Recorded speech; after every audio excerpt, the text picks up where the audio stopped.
అలాంటిది నేను 16 గంటలు పనిచేస్తాను, 14 గంటలు పనిచేస్తాను. ఒక 3-4 గంటలు ఇలాంటి సమయంలో కుదిరితే అన్నీ కరెక్ట్గా పెట్టుకొని నా సమయాన్ని నిజంగా దృష్టిని దాని తాలూకు విలువను గుర్తించి సరిగ్గా ప్లాన్ చేసుకుంటే మన ఉస్తాద్ భగత్ సింగ్ లాగా ఎలా ప్లాన్ చేయగలం హరీష్ చూపించారు అది. సో నాకు దాన్ని బట్టి సినిమాలో మనం చేయొచ్చని ఒక చిన్నపాటి ఆశ అయితే కలిగింది నాకు. అంటే ఆశ కంటే కూడా చెప్పాలంటే ఒక ధైర్యం వచ్చింది నాకు.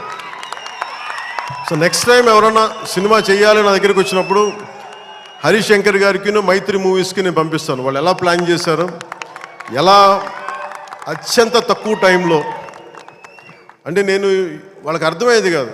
ఎప్పుడు నేను ఆంధ్రాలో ఉన్నాను, ఎప్పుడు ఇక్కడ ఉన్నాను అర్థమయ్యేది కాదు ఎవరికి. ఎందుకంటే నేను కరెక్ట్గా అక్కడికి వెళ్ళి 8 గంటలు పనిచేసేవాడిని, 9 గంటలు ఉండేవాడిని, ఒకసారి 12 గంటలు ఉండేవాడిని, వచ్చి నైట్ అంతా కూర్చొని 2 దాకా చేసేవాడిని ఇక్కడ. ఇవన్నీ చేయగలిగానంటే ఇది బేసికలీ నా కాలం తాలూకు విలువను అర్థం చేసుకొని దాన్ని ముందుకు తీసుకెళ్ళినందుకు మనస్ఫూర్తిగా నిర్మాతలు రవి గారికి, నవీన్ గారికి, ప్రతి ఒక్కరికి నా ధన్యవాదాలు తెలుపుకుంటాను. ఇది మీరు ఇచ్చిన ఈ జోష్ కానీ ఈ అవకాశం కానీ నేను మర్చిపోలేను.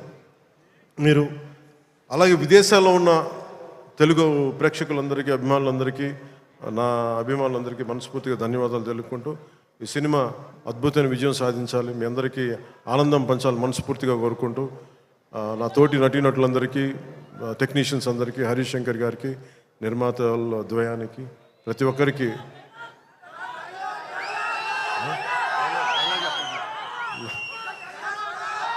నా ధన్యవాదాలు తెలుపుకుంటున్నాను.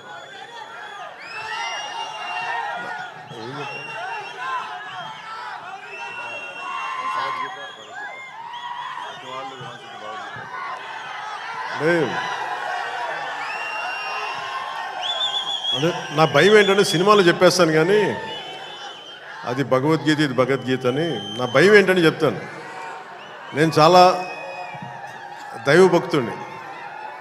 నాకు భయం ఇవన్నీ సినిమాల వరకు మనోడు నెట్టేసి చెప్పించేస్తాడు కానీ ఇవన్నీ సినిమాల్లో అంటే ఇలా చెప్పడానికి చాలా భయం వేస్తుంది.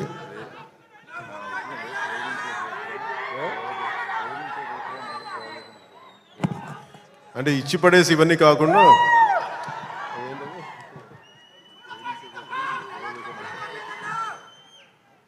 అంటే ఆ డైలాగ్ చెప్పు ఒకసారి, నువ్వు ఏ రాసో చెప్పు.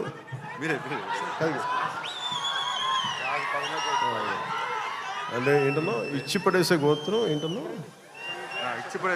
అంటే ఈయన రాసింది ఏంటంటే ఇచ్చి పడేసే గోత్రం ఇరగదీసే నక్షత్రం. అంటే నేను అలా చెప్పలేను. నా నిజ జీవితంలో నేనేం చెప్పగలను, మిమ్మల్ని ప్రేమించే గోత్రం ఉండదు.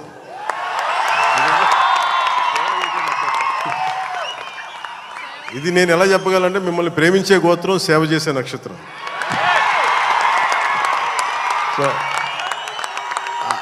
సో నేను డైలాగ్ చెప్పండి, ఇదే చెప్పగలను.